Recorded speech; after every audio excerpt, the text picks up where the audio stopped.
આજ આપણી તાકાત છે। ત્યારે આ જનજાતિનો દિવસ સાથીઓ આપણે સંવિધાનિક અધિકારો પણ જાણવા પડશે।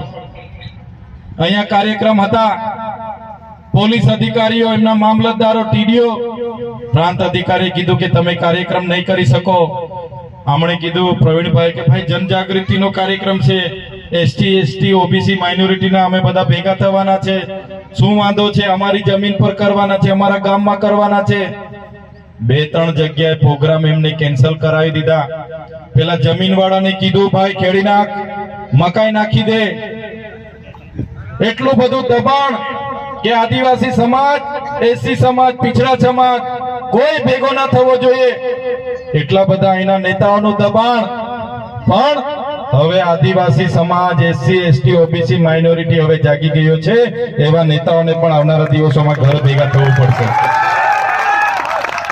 અને જે અધિકારીઓ એવા નેતાઓના એજન્ટ બનીને કામ કરે છે, એ અધિકારીઓને કહેવા માંગુ છું, સરકારો તો આવારીને જવાની છે ભાઈ, તમારે નોકરી કરવાની છે। આવું જ કરતા રહેશો તો આવનારા દિવસોમાં સરકારો બદલાશે તો તમને પણ ઠેકાણે પાડી દઈશું। અમારે જનજાગૃતિ માટે પરવાનગી લેવાની ના હોય, અમારે ક્રાંતિ સૂર્ય બિરસા મુંડાની જન્મ જયંતિ માટે તમારે